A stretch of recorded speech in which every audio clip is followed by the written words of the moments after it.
Officer spits on black woman in front of all. Seconds later, she shows her badge as captain. Before we start today's story, comment below where you're watching from and hit subscribe if you haven't already. You won't want to miss what's next. Officer Darren Blackwell's words cut through the sunny Chicago afternoon like a knife. The black woman in the northwestern hoodie froze as his spit landed on her shoe with a gross splat. People on the street gasped. Phones came up instantly to record everything. Blackwell's shiny police badge caught the sunlight as he leaned closer. His breath smelled like old coffee. "You people always think you're above the law, don't you?" he said, jabbing his thick finger toward her face. "Probably stole that car too."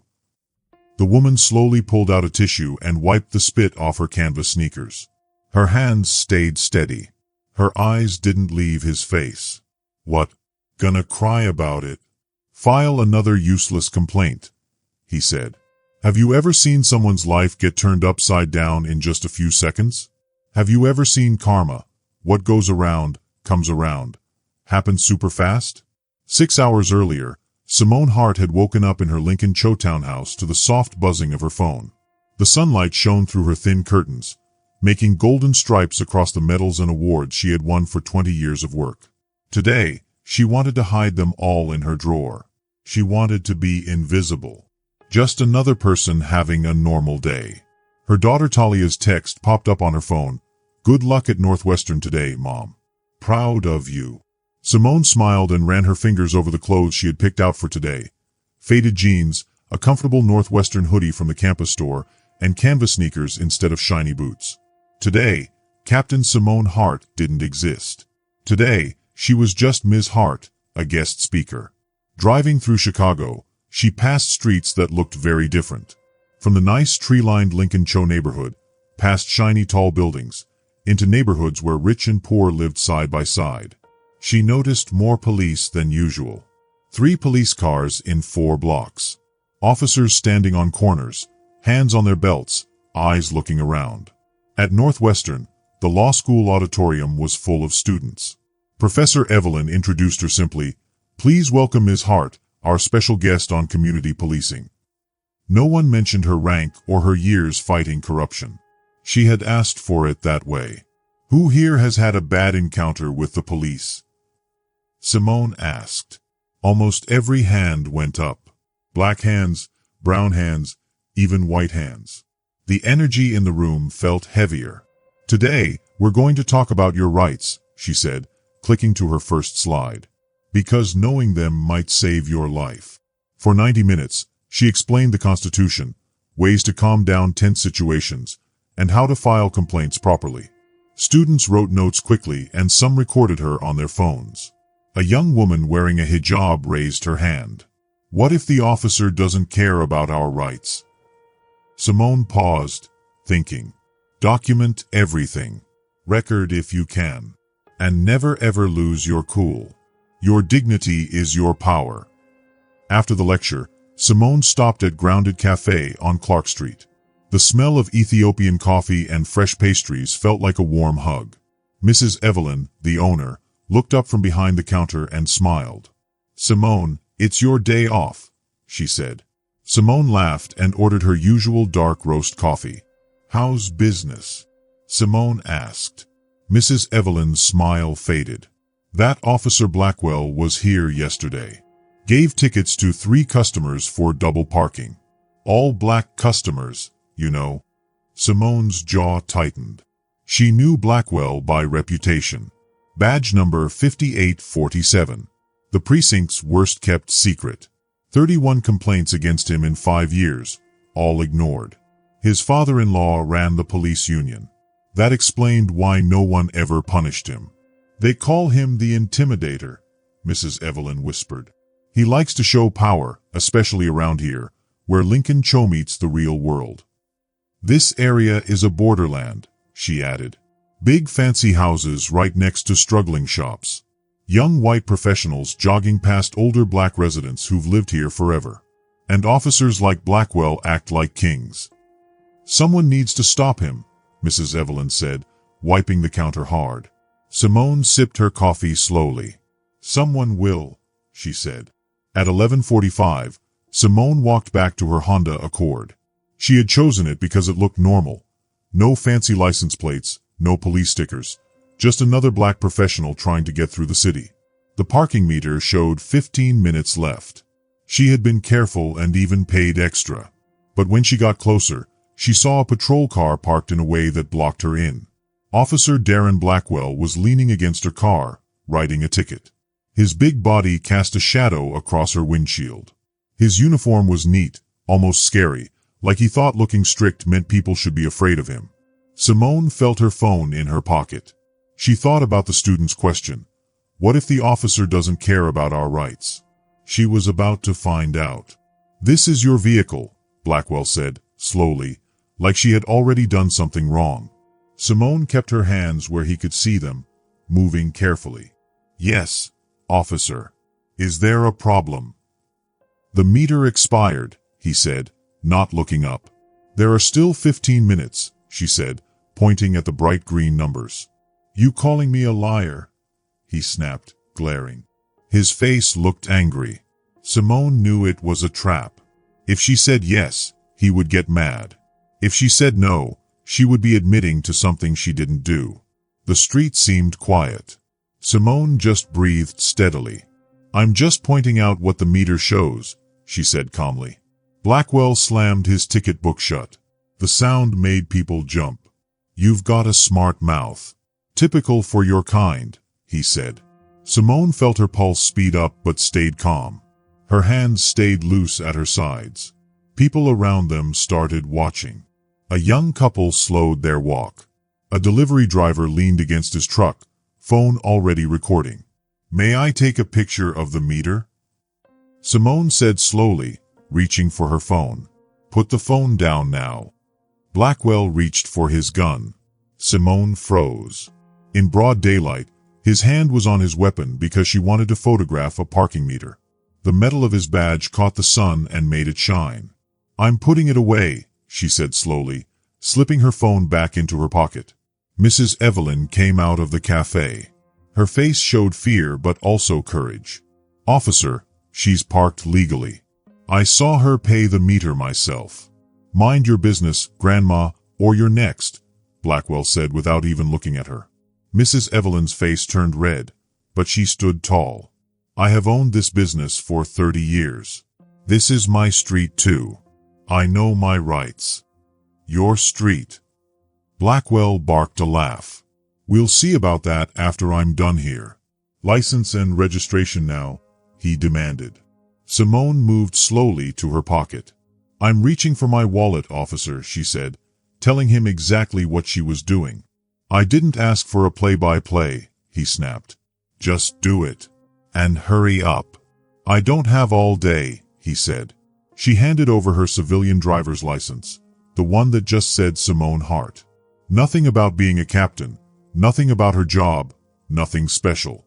Simone could feel the heat of the sun on her back. She could hear people whispering behind her, phones clicking as they filmed everything. She felt her heart pounding, but she focused on staying calm. She had faced danger before, but this was different. This was close, personal, and unfair. Blackwell wasn't just a rude officer. He was testing her, seeing if he could make her afraid. She remembered what she told her students. Document everything. Stay calm. Your dignity is your power. That was her plan now. Blackwell finally took her license and started typing her information into his computer on the patrol car. His fingers were rough and quick. His eyes never left her. Simone tried to breathe slowly, counting to 4 as she inhaled, and 4 as she exhaled. She could feel the tension in the air. Everyone watching could feel it too. Mrs. Evelyn stayed close, just behind Simone, her small frame steady. Other people started slowing down on the sidewalk, pretending to window shop but really watching the scene. Some whispered to each other, some shook their heads in disbelief.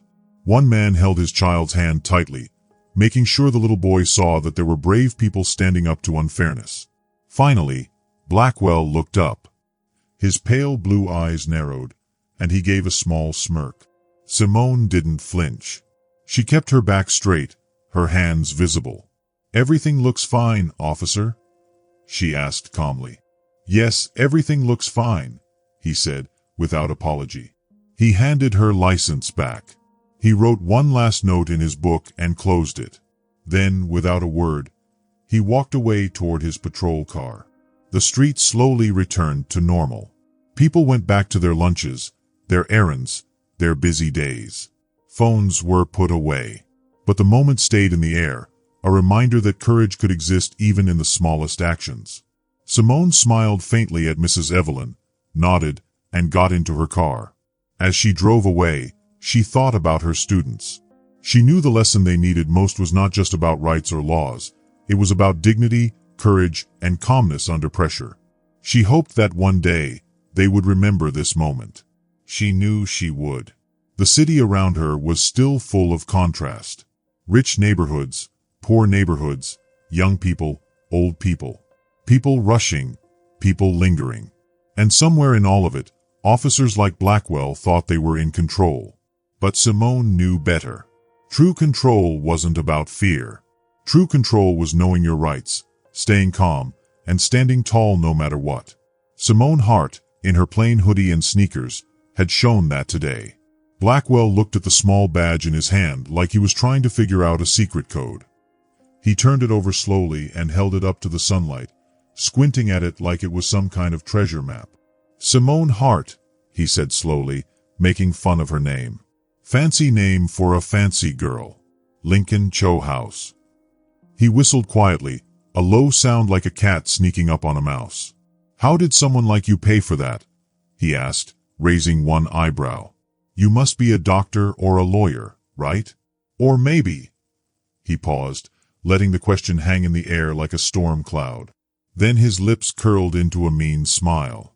You got a sugar daddy. A white man taking care of you. I work for the city, Simone said calmly, her voice quiet but firm. She ignored his rude words. Sanitation? Picking up trash, he said, laughing in a mean way. No, wait. Let me guess. You work at some charity because of diversity rules. Probably can't even spell your job title. People nearby were starting to gather. A small circle of faces formed around them. Phones popped out, shining little red lights as if tiny fireflies were recording everything. Simone counted at least 12 phones pointed right at her. Good. Let them see. Let everyone see what's happening. Officer Blackwell, she said slowly, making sure everyone could hear her. She read his name from his badge out loud, so even the people farthest away could hear. Badge number 5847. What law did I break? His face turned bright red, like a thermometer getting hotter. Expired meter. Failure to comply. And now you're giving me an attitude. That's 3 violations. The meter shows 15 minutes. Now 14 minutes. People can see that. You didn't give me any lawful order. Asking questions isn't an attitude. It's my constitutional right, Simone said clearly, keeping her voice calm. Oh, you're one of those, he said, stepping closer. Simone could smell the old coffee and cigarette smoke on his breath. He probably learned law from YouTube, she thought. Let me teach you about the real world. He leaned even closer. Blackwell was very tall, 6 feet 3 inches, and she was small, only 5 feet 6 inches. She felt trapped and uncomfortable. His cologne mixed with sweat and made her stomach turn. Step out of the car, he ordered. Why? For what reason, officer? Simone asked. I smell marijuana. You've been smoking. I don't smoke. Never. I'm actually allergic, she said. Get out. Don't make me tell you again, he shouted. A baby in a nearby stroller started crying. The mother looked terrified, but she kept recording anyway, her hands shaking as she held her phone. Simone saw another patrol car pulling up. Officer Ryan was inside, probably because Blackwell had called for backup. Ryan looked young, maybe in his mid-20s, with nervous eyes that darted between Blackwell and the growing crowd. Simone got out of her car slowly, keeping her hands where everyone could see them. Blackwell immediately pressed her against the car. His badge dug into her shoulder. Hands on the car. Spread your legs wider, he barked. She did as he said, feeling the hot metal of the car under her palms. Blackwell's search was rough and mean. He pulled out her pockets, scattering her belongings on the dirty street. Tissues, keys, wallet, chapstick, and a few dollar bills flew away like little autumn leaves in the wind. "Pick those up," he ordered, stepping on one of the bills. She bent slowly to gather her things while he loomed over her like a giant shadow, blocking the sun and making her feel small. Someone in the crowd whispered, "This is so messed up." Another voice said, "Keep recording everything." "Pop the trunk," Blackwell commanded once she stood again. "I don't consent to a search," Simone said calmly. "Probable cause is all that matters. Your attitude, your failure to comply, the marijuana smell." "Pick one," he said, smirking. "That's fake," she replied firmly. Ryan looked uncomfortable. "Brad, maybe we should just stop, rookie. Watch and learn," he whispered to Blackwell. Blackwell grabbed her keys roughly, scratching her hand. The trunk contained her gym bag, an emergency roadside kit, and a box of papers from her lecture at the university. He pulled out the papers roughly, scattering them on the street like a tornado had hit. Her carefully prepared work on community rights, police rules, case studies, and stories of people hurt by police was destroyed in seconds. "Community policing and constitutional rights," he read mockingly. "Are you some kind of activist?" "I teach at the university," Simone said calmly, watching her papers fly everywhere. "Sure you do," he said, throwing more papers into the wind. They scattered like white birds. Some landed in puddles, some on passing cars, and one stuck to a woman's shoe. Hours of hard work gone. A young black man stepped forward. "Officer, this is harassment. I'm calling a..." "You want to join her? Obstruction of justice is a felony." "I'll arrest you," Blackwell shouted. "Recording police is a right." Riley versus California, 2014. UV Alvarez, 2012. The young man said firmly. Blackwell's face turned from red to purple. "Another YouTube lawyer. Back up now or you're going downtown. That's an order." The crowd stepped back a little but kept their phones recording everything. Simone saw Mrs. Evelyn on her phone, speaking quickly in Mandarin. Blackwell's eyes went wild. "You're coming with me now," he yelled. "On what charge?" Simone asked calmly, though her heart was racing. "Obstruction, resisting, disorderly conduct, disturbing the peace." "Pick one." "I've got all day." Ryan now looked at Simone with recognition. His eyes got wider and wider. He whispered, "Brad, we need to stop. That's Captain Hart." "I said shut up," Blackwell shouted, pulling Simone's arm behind her back. "Your kind always thinks you're special, always playing the victim," he spat out. The crowd grew bigger. At least 30 people were watching now. An old man in a business suit was on the phone, probably with the news. 2 teenage girls were live streaming on Instagram, and a construction worker climbed a concrete barrier to see better. "This is police brutality," someone shouted. "Shut up or you're next." Blackwell yelled back. He forced her other arm back too, making her shoulders hurt. The cold metal of the first cuff clicked around her wrist. The street got quiet. Then Blackwell noticed something in her back pocket. A small leather fold. He grabbed it roughly. Ryan yelled, "Brad, no. Don't open it." It was too late. The leather fold opened, and a gold badge glinted in the sunlight. "Captain, Chicago Police Department, Internal Affairs Division." Blackwell's hands began to shake. The badge slipped from his fingers and clattered onto the street. His face went from purple to white in seconds. He opened his mouth, but no sound came out. "Brad, I tried to tell you." "That's Captain Hart," Ryan whispered. Blackwell lost control. He honked and spat. The saliva flew through the air and landed on Simone's shoe and jeans. The crowd gasped. Some people covered their mouths. Others whispered to each other. "You probably slept your way to that rank. Diversity hire.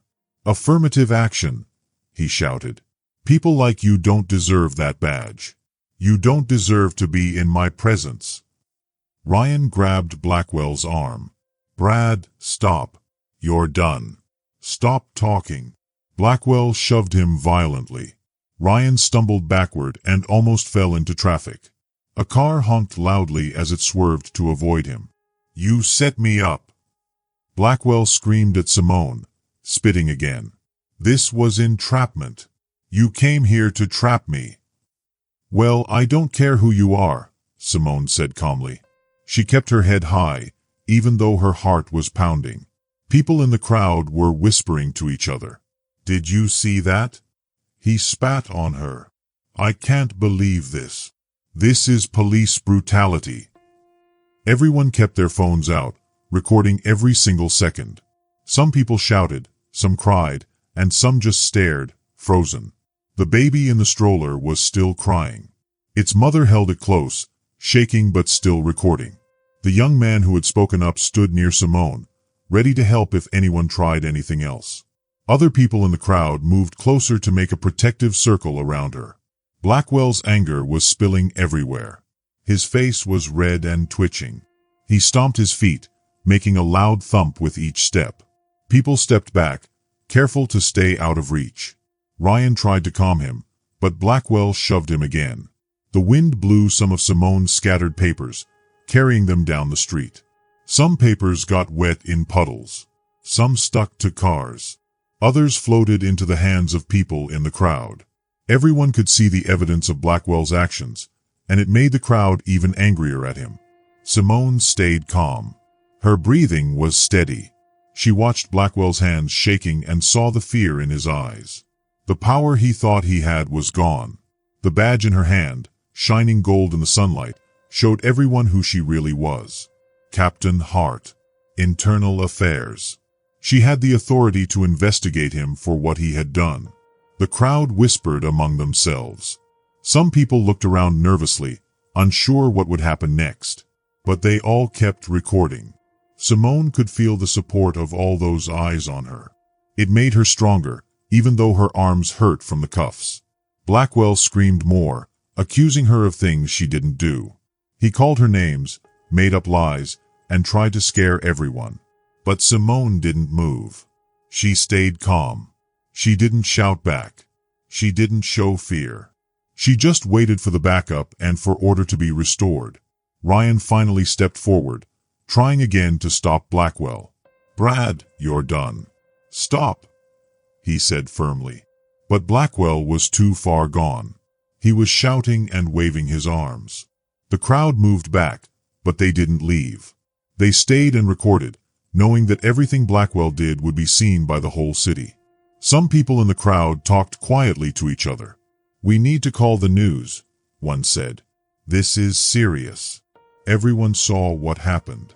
Others just nodded, staring at Blackwell, who was now completely out of control. Simone felt the sun on her face, the metal cuffs biting into her wrists. She could feel the energy of the crowd around her, the phones recording everything, the whispers, the gasps. She knew she was not alone. She knew that everyone watching would see the truth. Blackwell tried one last time to grab her badge, but his hands were shaking too much. The gold badge slipped from his fingers again, and he couldn't control his own movements. His face was purple, his mouth moving, but no words came out. The crowd gasped again. Simone stayed calm. She knew the law. She knew her rights. And most importantly, she knew that this crowd, this moment, and her badge meant that Blackwell could no longer hurt her. She waited quietly, for the police officers who were coming to back her up, for the right people to see what he had done, and for the city to understand what really happened on that street. On this street, I'm the boss. Officer Darren Blackwell shouted loudly. His hands shook so badly that he could barely press the buttons on his radio. This is Officer Blackwell. I need help. Officer under attack at Clark and Fullerton. Send everyone. Brad, what are you doing? If you're enjoying this story, make sure to subscribe and share your favorite part in the comments below. And don't forget to drop a heart to show your support, said Ryan, his voice trembling with fear. She's not attacking you. She's reaching for nothing. Simone stood very still. Her hands were cuffed behind her back. She didn't move at all, but Blackwell kept shouting. The people watching started getting angry. "She's in handcuffs. He's lying. We're recording everything," shouted someone in the crowd. Mrs. Evelyn, a small, older woman, pushed through the crowd. Her eyes were filled with fury. "You liar. She hasn't moved. We all see you," she shouted at Blackwell. Blackwell spun toward her. "You're under arrest too. Obstruction, Brad," he yelled. "No," Ryan said, stepping forward. He physically blocked Blackwell. "You cannot arrest witnesses." "They're not witnesses. They're helping her," Blackwell shouted. His eyes looked wild, like he didn't know what to do. "This is a setup. They're all against me." Blackwell turned back to Simone and pulled out his pepper spray. "You're resisting arrest," he said. "I'm standing still in handcuffs," Simone said calmly. But even though she spoke softly, her whole body was tense. She was ready for anything. "Stop resisting," Blackwell yelled, aiming the pepper spray at her face. Suddenly, the crowd surged forward. People were pushing, making space and protecting Simone. The construction worker jumped down from a high spot and stood next to her. The law student stepped in front of Blackwell to stop him from spraying her. Mrs. Evelyn grabbed Blackwell's arm with surprising strength. "If you spray her, we are all witnesses to assault," Mrs. Evelyn shouted. "Even if you are a captain, she is a human being." Blackwell was now surrounded by people holding their phones up. Everyone was recording him. Every movement, every word, every second. His breathing was fast and uneven. "Everyone, back up. That's an order," he shouted, but his voice sounded small and weak. Sirens started wailing in the distance. More police were coming. His fake call for help had worked too well. Soon, more officers would arrive and see him attacking a captain. His plan was falling apart. Ryan moved quickly behind Blackwell. In one smooth motion, he grabbed the pepper spray and tossed it away. "Brad, when the supervisors get here and see what you've done, you are finished," he said. Blackwell's face changed.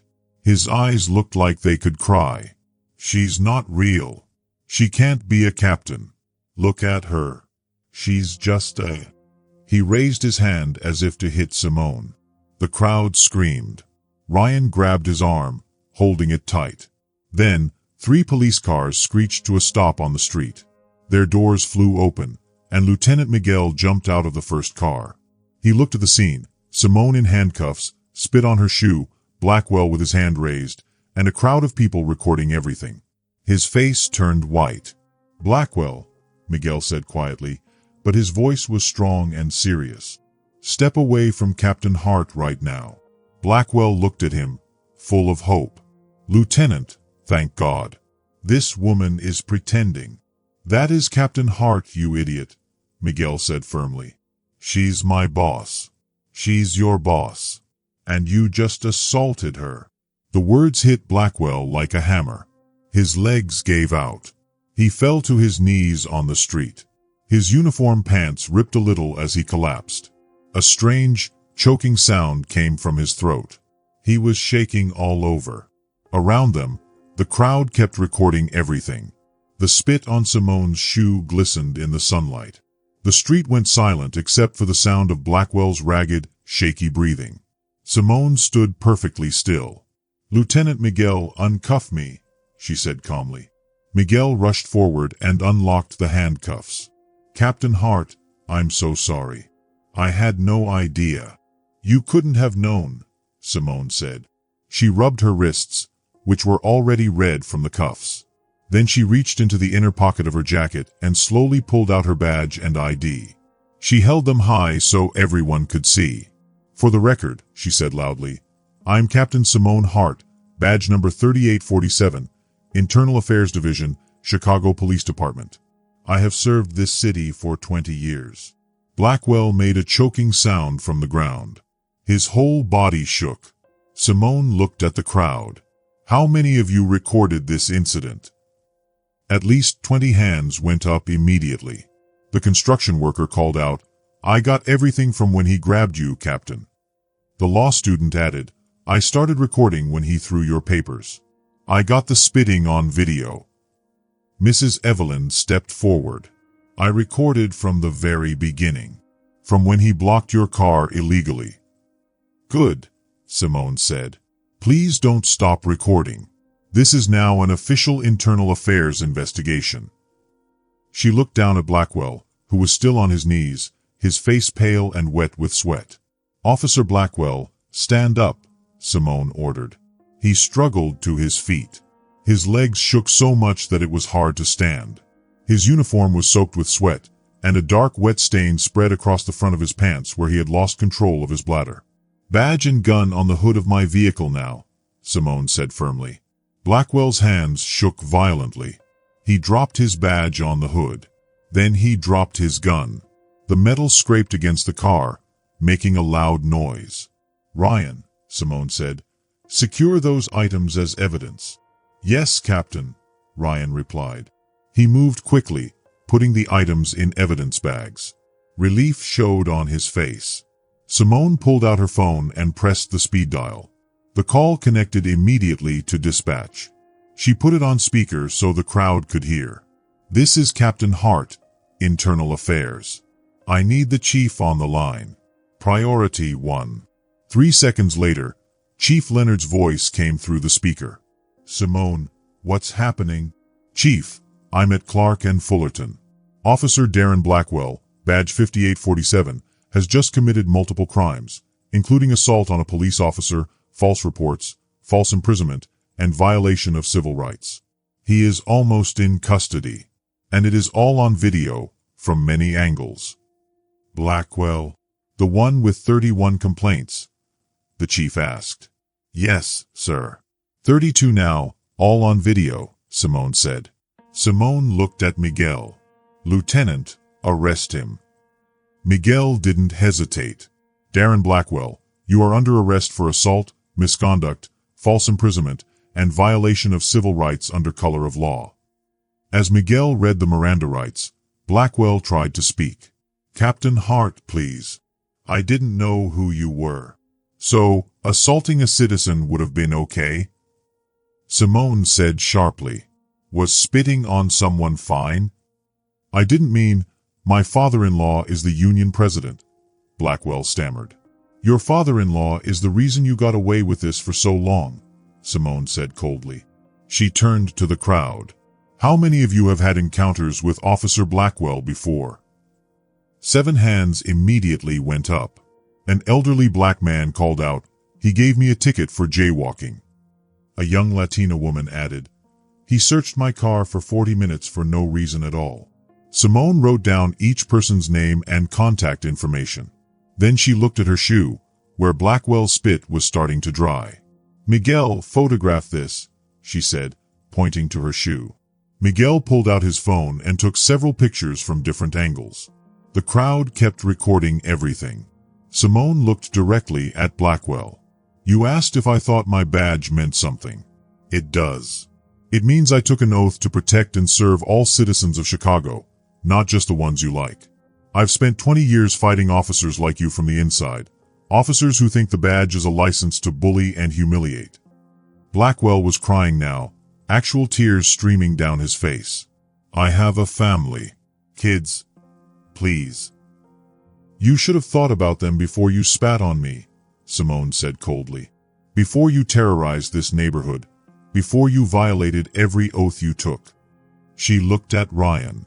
"Officer Ryan, you tried to stop him. That took courage. I recognized you from the department newsletter. You tried to warn him 3 times, and he wouldn't listen. That will go in my report." She turned back to Blackwell. "You had multiple chances to stop. Your partner tried to warn you, but your hate was stronger than your sense. That's your fault." The crowd started applauding. Someone shouted, "Finally! Justice!" Blackwell's legs gave out again. Miguel had to hold him up. "One more thing," Simone announced. "Effective immediately, all 32 complaints against Officer Blackwell will be reopened and investigated." The street erupted in cheers. A black transport van arrived within minutes. Blackwell had to be practically carried to it, his legs refusing to work properly. The crowd parted to make a corridor for him. "Wait," Simone commanded. "Before you take him, I want his statement here, in front of all these witnesses." Miguel positioned Blackwell against the van. His face was wet with tears and snot. His uniform was wrinkled and stained. "Do you deny spitting on me?" Simone asked formally. "I was upset." "You tricked me," Blackwell whispered. "Yes or no? Did you spit on me?" "Yes," he sobbed.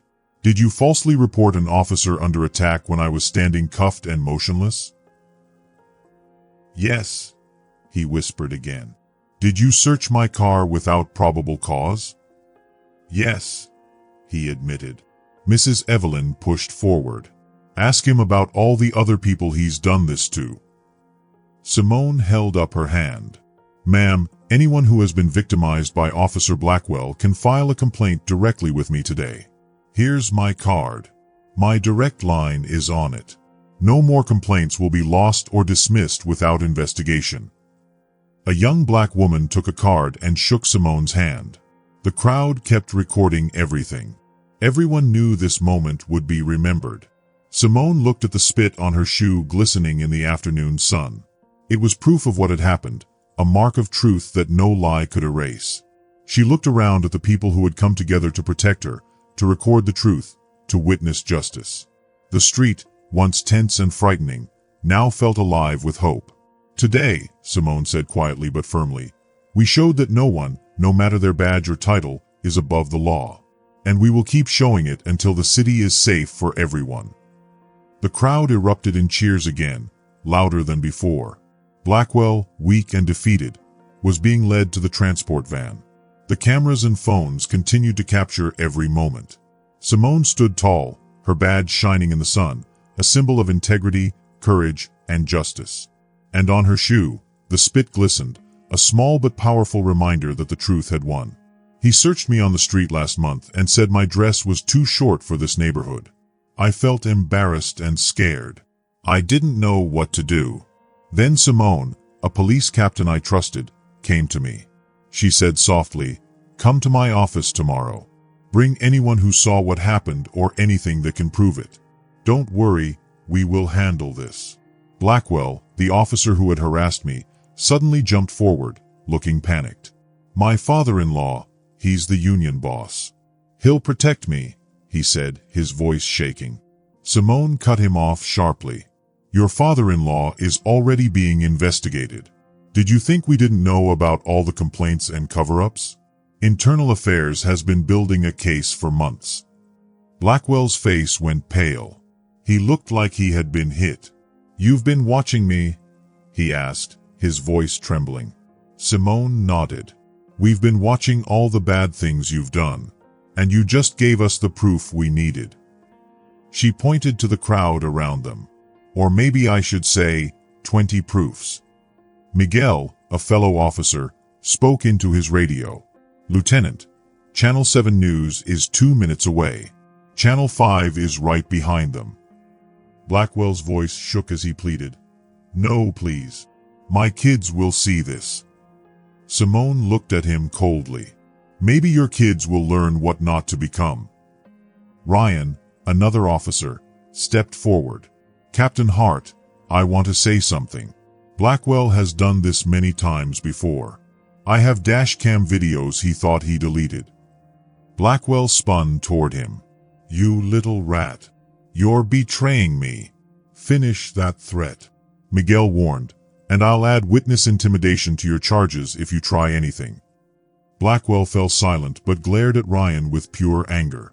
"Officer Ryan," Simone said, "report to Internal Affairs tomorrow morning with all your evidence. Until then, you are assigned to desk duty for your protection." Ryan looked confused. "Protection? Blackwell has friends on the force." "Friends who won't like your honesty," Simone said. She turned to the crowd. "If anyone threatens or harasses you because of today, call me immediately."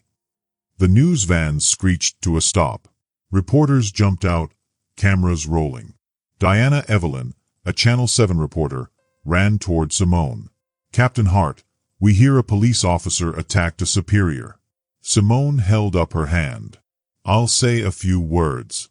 The cameras focused on her, and the crowd went silent. "Today, Officer Darren Blackwell broke the law, his badge, and the trust of the public," she said. "He attacked me, thinking he could humiliate me because I am black. He was wrong. No officer is above the law. If you've been hurt by police misconduct, speak up. Record everything. We are listening." Blackwell was loaded into a police van, his career and freedom disappearing. As the van drove away, someone in the crowd started clapping. Then another. Soon, everyone was clapping. Simone didn't smile. She looked at the wet spot on her shoe and whispered, "This is just the beginning." Miguel's radio crackled again. "Captain Hart, the chief wants you at headquarters with all the witnesses ready." "Tell him I'm bringing an army," Simone said. She turned to the crowd. "Who's coming to make sure this sticks?" Every hand went up. 3 days later, the federal courthouse was surrounded by news vans. Officer Darren Blackwell's case became a national story. The FBI took over, led by Agent Leah Matthews. She told the press that Blackwell had stopped over 300 people in 5 years. Most of them were minorities, and almost none of these stops led to real arrests. Blackwell had cost the city $1.88 million in secret lawsuits. In just 72 hours after the video went viral, 47 victims came forward. LeBron Harold even shared the video on Twitter. It was retweeted 4 million times. Celebrities, athletes, and politicians demanded justice. Even the president said no American should fear the police.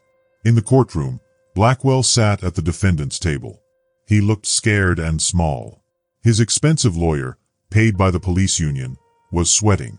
The prosecutor, Marcus Bennett, a black man from Chicago's South Side, began. "Your Honor," Bennett said, "we have videos of the assault, dashcam footage of 3 other incidents, and financial records showing Blackwell stole over $50,000 from citizens who were never charged with crimes." The courtroom gasped. Blackwell's lawyer objected, but Judge Eleanor Chu overruled him immediately. "Let's hear from the victims," she said. One by one, they told their stories. Sophia Ramirez cried as she described being strip-searched. Harold Jenkins, 72, showed pictures of bruises after Blackwell hurt him for walking too slowly. Then Officer Ryan spoke. "I have recordings," he said, pulling out a flash drive. The audio played through the courtroom. Blackwell's voice was loud and arrogant. "These people need to learn," he said. "A little fear keeps them in line. Besides, who will believe them over a cop?" Blackwell's father-in-law, Union President Vincent Morrison, was in the gallery. His face was purple with anger, but also fear. The FBI had already served him a subpoena that morning. Captain Hart took the stand last. "Officer Blackwell didn't just assault me," she said. "He assaulted the badge itself, every good cop who serves with honor, and every citizen who trusts us. You asked if my badge meant something. Today, you have your answer." The jury deliberated for 3 hours and 17 minutes. When they returned, the foreman, an elderly man who seemed sympathetic to Blackwell at first, announced the verdict: guilty on all counts. The courtroom erupted. Blackwell collapsed in his chair, sobbing. His wife, with their 2 teenage children, walked out without looking back. 2 weeks later, Judge Chosen sentenced Blackwell to 8 years in federal prison for civil rights violations, plus 5 years in state prison for assault and theft. Total, 13 years. Maximum security. Blackwell had to feel powerless, just like he had made others feel. The effects were immediate. Blackwell's father-in-law was arrested the next day for corruption. 12 other officers were suspended. The internal affairs system was completely overhauled. Mayor Lightfoot announced sweeping reforms: mandatory body cameras that could not be turned off, civilian oversight with real power, and bias training every 3 months. They called these the Blackwell Protocols. Captain Hart was promoted to deputy chief and tasked with changing the department culture. Her first act was creating a smartphone app where citizens could report complaints directly, bypassing the old system that had protected Blackwell. 6 months later, police complaints in Chicago dropped by 60%. The Blackwell case became a required study at the police academy. It was a story about how power can corrupt people when it is not watched. In federal prison, Blackwell worked in the kitchen. He kept his head down, afraid of inmates who recognized him from the viral video. He wrote letter after letter to Simone, begging for forgiveness. She never answered. Ryan became a training officer, teaching new recruits that loyalty to justice is more important than loyalty to corrupt cops. Mrs. Evelyn's coffee shop became a symbol of community strength. She framed news articles about Blackwell's conviction next to a photo of Captain Hart. The Department of Justice began a nationwide review of police complaint systems. They found similar problems in dozens of cities. The Hart Act was introduced in Congress, making it a federal crime to dismiss real complaints without investigating them. A year later, that same Chicago street corner looked the same physically, but the energy had changed completely. The buildings were the same, parking meters still digital, and Mrs. Evelyn's coffee shop still brewed her Ethiopian dark roast. But the people were different. They walked freely without fear. Officer Daniel Cho, a young Korean-American cop, helped an elderly black woman with her groceries, loading them carefully into her car. She thanked him without fear in her eyes. That was the difference. Captain, now Deputy Chief, Simone Hart stood at the Northwestern Law School podium. She received a standing ovation even before she spoke. The auditorium was packed, with overflow crowds watching on screens in other rooms. 1 year ago, she began, her voice carrying the weight of all that had happened, I was just another black woman facing harassment. The badge in my pocket saved me. But what about those without badges? The audience was silent, listening carefully. Darren Blackwell is serving one of 13 years. His father-in-law is doing 7 for corruption. 12 officers were fired, but that is not justice. That is just the beginning. Since the Blackwell incident, civilian complaints dropped 60%. Not because people stopped reporting, but because officers started behaving. Fear is a powerful teacher, unfortunately stronger than honor for some. A student raised her hand. Deputy Chief, what would have happened if you weren't a captain? Simone paused. I'd probably be another sealed settlement, another dismissed complaint. Another black woman told she was overreacting to real abuse. That's why every one of you matters. Your cameras are weapons against injustice. Your voices are shields for the vulnerable. You don't need a badge to demand accountability. The presentation ended with a video from that day. Blackwell spitting, the crowd recording his complete breakdown when Simone's badge appeared. The audience watched in horrified fascination. This man terrorized a community for 5 years, Simone said as the video ended. It took 30 seconds of accountability to destroy him. 30 seconds. That's how fragile tyranny really is when exposed to light. Later at Mrs. Evelyn's coffee shop, the elderly woman polished the framed photo of Simone. Next to it hung the headline, Corrupt Cop Gets 13 Years. You know, Mrs. Evelyn told a customer, that day changed everything. Not just for us, but for the whole country. Sometimes justice needs a push. Sometimes it needs a shove. And sometimes, she smiled, it needs someone to stand up to the wrong person. Sergeant Ryan stopped by for his regular coffee. The death threats had stopped after Blackwell's conviction. Any regrets about speaking up? Mrs. Evelyn asked him. Only that I didn't do it sooner, Ryan said. Every day I stayed silent, more people suffered. That's on me. Meanwhile, in Sofian Federal Penitentiary, Blackwell sat in his cell reading a letter from his ex-wife. Divorce finalized. Kids changed their last names. House sold. Pension revoked. Everything he had built with fear and hatred crumbled to dust. His cellmate, serving life for murder, laughed at the newspaper article about another corrupt cop arrested using the Hart Protocol. You really thought you were untouchable, didn't you? The cellmate asked. Blackwell didn't answer. He couldn't. The truth was too painful. He had believed that his white skin and blue uniform made him a god among mortals. Right up until that badge appeared, he believed it. Back at Northwestern Auditorium, Simone concluded her speech. You will see injustice. It's not a matter of if, but when. The question is, what will you do? Will you record? Will you speak up? Will you stand between the oppressor and the oppressed? Evil thrives in silence, but dies in sunlight. Be that sunlight. The moderator asked for final thoughts. Darren Blackwell thought my badge gave me power, Simone said. He was wrong. The witnesses gave me power. The recordings gave me power. The community standing together gave me power. The badge only gave me the authority to arrest him. But justice that came from ordinary people refusing to be silent, that's real power. Another Blackwell is out there, terrorizing another community, counting on your silence. Don't give it to him. If this story moved you, please subscribe for more kind and powerful stories. Watch our next video for another unforgettable journey. And share this story with someone who needs it today.